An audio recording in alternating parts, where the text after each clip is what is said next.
अस्सलाम वालेकुम, मैं असदुल्ला खान हूँ। अब इंतखाबात में थोड़े ही दिन बाकी रह गए हैं। एक तो इस वक्त मैं बहावल नगर आपके सामने रखने जा रहा हूँ। बहावल नगर में सूरत हाल क्या है, कौन ज़्यादा सीटें जीतने जा रहा है, किस पाकिस्तान तहरीक इंसाफ का पलड़ा कहाँ भारी है।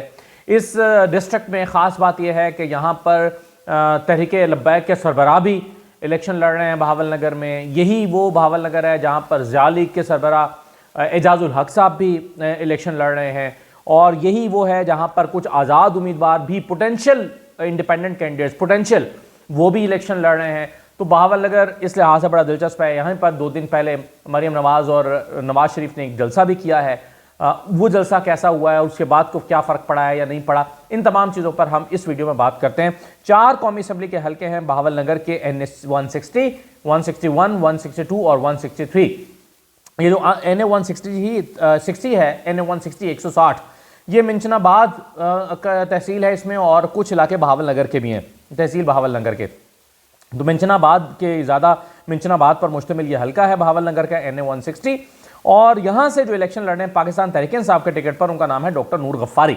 तो ये डॉक्टर नूर गफ्फारी जो हैं, ये 90s की दहाई में, 90 की दहाई में तकरीबन ये नून लीग के टिकट पर MNA रह चुके हैं, नून लीग के प्लेटफॉर्म से MNA रह चुके हैं। लेकिन अब ये बहुत बुजुर्ग हो गए हैं, बहुत बूढ़े हैं, कैंपेन कर रहे हैं। उतनी जानदार तो खैर कोई भी कैंपेन नहीं कर पा रहा। बहावल नगर पूरा वो डिस्ट्रिक्ट है जहाँ पर तहरीक इंसाफ के लोगों को कैंपेन करने की इजाज़त नहीं है। अगर कोई कैंपेन रैली निकालता है तो पर्चे हो जाते हैं और सूरत हाल मुश्किल हो जाती है। तो ये पूरा बहावल नगर डिस्ट्रिक्ट जो है वो पूरे का पूरा इसी तरह के मसाइल का सामना कर रहा है। बहरहाल डॉक्टर नूर गफ्फारी कैंपेन तो कर रहे हैं, देखें कि उनकी कैंपेन अब क्या रंग पकड़ती है आखिरी एक हफ्ते में। इनके मुकाबले में जो नून लीग के यहाँ पर उम्मीदवार हैं वो हैं मोहम्मद अब्दुल गफ्फार भट्टू। ये अब्दुल गफ्फार भट्टू जो हैं, ये यहाँ से नून लीग के टिकट पर हैं। ये पिछली मरतबा पाकिस्तान, ये आज़ाद जीते थे। 1 लाख इससे ज़्यादा इन्होंने वोट लिए थे, 1 लाख और 1800 कोई के करीब वो अब्दुल गफ्फार भट्टू ने वोट लिए थे। ये आज़ाद जीत के PTI में आ गए थे, और PTI में आने के बाद जब PDM की हुकूमत बनी तो ये मुनहरिफ हो गए और PDM की तरफ चले गए। तो ये गफ्फार भट्टू जो है ये मुनहरिफ रुकन है, और इनको नून लीग ने टिकट दिया है। यहाँ से गफ्फार भट्टू नून लीग के टिकट से लड़ रहे हैं। पिछली मरतबा ये तहरीक इंसाफ के साथ आ गए थे जीतने के बाद, तो जीते आज़ाद थे। तीसरी यहाँ पर एक अहम शख्सियत है 160 में, वो है सैयद असगर शाह। सैयद असगर शाह जो हैं ये आज़ाद हैसियत में इलेक्शन लड़ रहे हैं। अच्छा, असगर शाह के बारे में मैं आपको बताऊं कि ये 2013 का इलेक्शन आज़ाद ही जीते हुए हैं। 2013 का इलेक्शन उन्होंने 90,500 वोट लेकर जीता था आज़ाद हैसियत में। असगर शाह ने 2002 का इलेक्शन भी 77,300 वोट लेकर जीता हुआ है काफ लीग के टिकट से। और 2018 का इलेक्शन, पिछला इलेक्शन जो है वो सैयद असगर शाह ने PTI के टिकट पर लड़ा था और 93,000 वोट लिया था। तो इस मरतबा ये आज़ाद हैसियत में लड़ रहे हैं, और ये भी एक पोटेंशियल कैंडिडेट हैं, यानी ये भी नून लीग और PTI के मुकाबले में पूरी कैंपेन कर रहे हैं और जीतने वाले उम्मीदवार की दौड़ में शामिल हैं। इनके मुकाबले में जो चौथे यहाँ से अहम उम्मीदवार हैं उनका नाम है साद रिजवी। ये तहरीक लब्बैक के सरबराह हैं, वो भी यहाँ से इलेक्शन लड़ रहे हैं। TLP का भी यहाँ पर एक वोट मौजूद है। पिछली मरतबा भी यहाँ से अरशद खान या राशिद खान थे तहरीक लब्बैक के, उन्होंने 18,000 वोट हासिल किए थे। तो कुछ वोट बैंक यहाँ पर तहरीक लब्बैक का भी मौजूद है। और साद रिजवी जीतने की पोजीशन में तो नहीं है, लेकिन इतना ही वोट या इससे कुछ ज़्यादा वोट 18-20 हज़ार 22 हज़ार 25 हज़ार वोट यहाँ से ले सकते हैं। अच्छा, यही NA 160 है, इसके नीचे PP 238 है। यहाँ पर इनाम शौकत लालिका भी इलेक्शन लड़ रहे हैं। इनाम शौकत लालिका जो है ये शौकत लालिका के बेटे हैं। शौकत लालिका आप जानते हैं कि जब तहरीक इंसाफ पर मुश्किल वक्त आया तो ये मुनहरिफ नहीं हुए। इन पर बहुत दबाव था मुनहरिफ होने के लिए, एक मुनहरिफ नहीं हुए, और मुनहरिफ नहीं हुए, रूपोश हो गए। और फिर उसी रूपोशी के दौरान ये एक्सीडेंट में, ये और उनकी अहलिया जा रहे थे, एक्सीडेंट हुआ और उसमें ये वफात पा गए।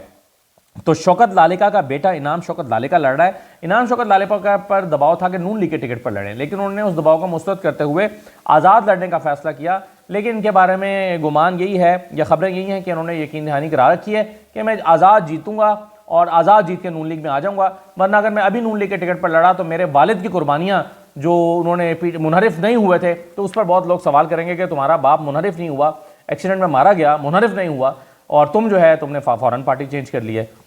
तो ये इनाम शौकत लालिका भी यहाँ से 238 से इलेक्शन लड़ रहे हैं। तो ये 160 हो गया। 160 में मैंने आपको बताया 4 अहम उम्मीदवार मुकाबले में हैं। 161 में आइए, ये तहसील बहावल नगर है। इसमें तहसील चिश्तियाँ के कुछ इलाके भी शामिल हैं काफ़ी सारे, और थोड़ा बहुत हारूनाबाद के गांव देहात के कुछ इलाके भी शामिल हैं। तो ये 161 है।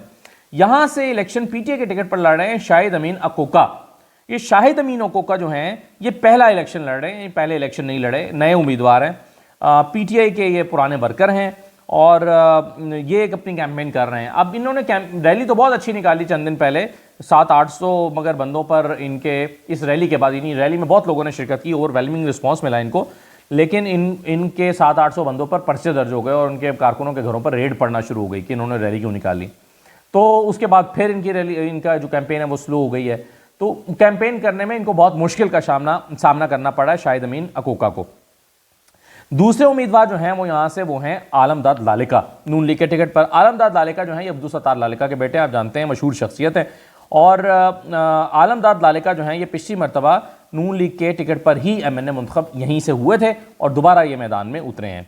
अच्छा, यहाँ पर तीसरे उम्मीदवार जो हैं वो इम्तियाज़ आलम है। पहले यहाँ पर पीटीआई ने इम्तियाज़ आलम को टिकट दिया था, इम्तियाज़ आलम को टिकट दिया, लेकिन इम्तियाज़ आलम का कोर्ट से टिकट फिर पीटीआई ने वापस ले लिया और इनके बारे में बहुत सोशल मीडिया पे कैंपेन चली, तनकीद हुई और इनका माजी याद दिलाया गया पीटीआई की लीडरशिप को। इनका टिकट वापस हो गया और यह अब आज़ाद हैसियत में इलेक्शन लड़ने, गालिबन इनका नाम स्पीकर है या क्या है। बहरहाल इम्तियाज़ आलम साहब जो हैं यहाँ से वो जो है वो अपनी कैंपेन हल्की फुल्की गाड़ी लेते के कैंपेन कर रहे हैं, लेकिन बहरहाल वो टक्कर देने की पोजीशन में इम्तियाज़ आलम साहब नहीं है, कमज़ोर हैं यहाँ पर।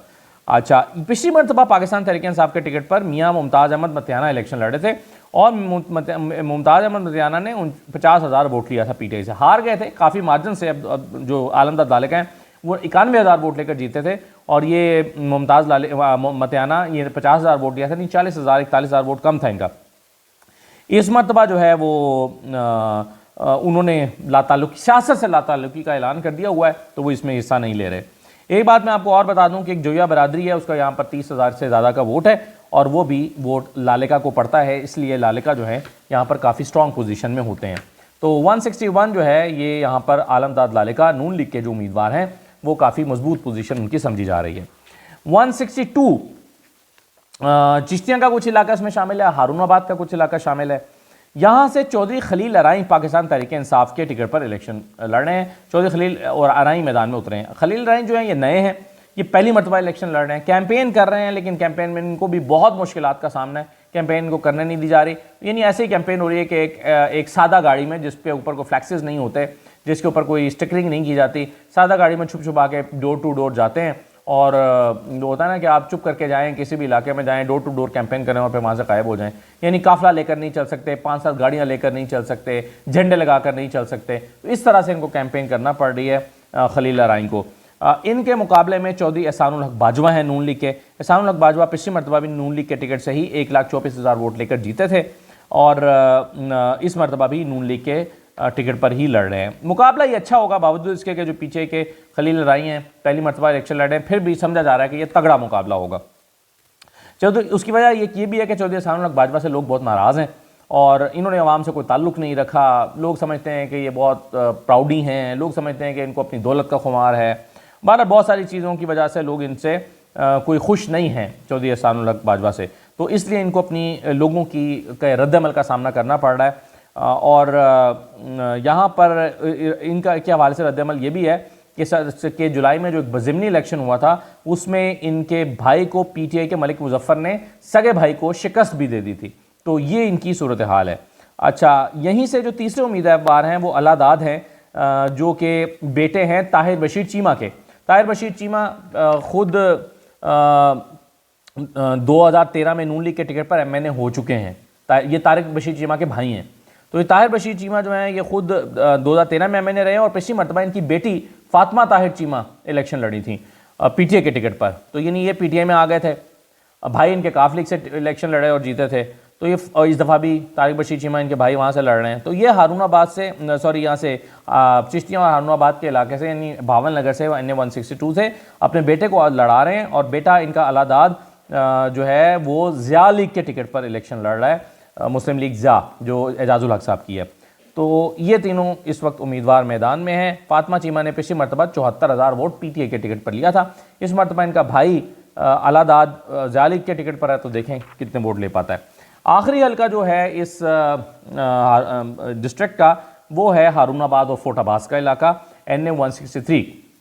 तो 163 में 3 अहम और बड़े उम्मीदवार आपस में मैदान में हैं। उनमें से एक हैं एजाजुल हक, जो ज़िया लीग के, मुस्लिम लीग ज़िया के सदर भी हैं, जहाज़ के निशान पर इलेक्शन लड़ रहे हैं एजाजुल हक। दूसरे यहाँ पर नूरुल हसन तनवीर हैं, ये नून लीग के टिकट पर हैं और नूरुल हसन तनवीर ही साबिका मैंने यहाँ से पिछली मरतबा नूरुल हसन तनवीर ही जीते हुए हैं, उन्हीं की सीट थी, 91,000 वोट उन्होंने लिया था। और दूसरे नंबर पर यहाँ पर एजाजुल हक रहे थे और एजाजुल हक ने 72,000 वोट लिया था।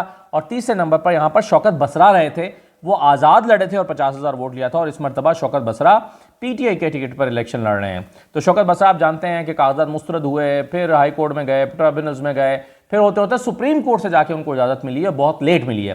तो शौकत बसरा ने बहरहाल अपनी यहाँ पर कैंपेन शुरू कर रखी है, लेकिन कैंपेन वो वैसे नहीं कर पा रहे जैसे आम एक उम्मीदवार करता है। इनको भी यहाँ पर कैंपेन में मुश्किलात का सामना करना पड़ रहा है, लेकिन बहरहाल मैदान में उतरे हुए हैं अपने दूसरे तरीके से, यानी गली मोहल्ले में जाके, डोर टू डोर जाके लोगों के घुटनों को हाथ लगा के, अपना तारुफ करा के, वो जो एक होता है। शौकत बसरा साहब एक चूँकि सियासी कारकुन हैं, बहुत नीचे से सियासत करते करते ऊपर आए हैं, तलबा सियासत से करते ऊपर आए हैं, तो इनको जो है इन्होंने अपने लिए एक बहरहाल रास्ता निकाला है। मैं समझता हूँ शौकत बसरा यहाँ पर जीत सकते हैं, बहुत बेहतर पोजीशन में हैं।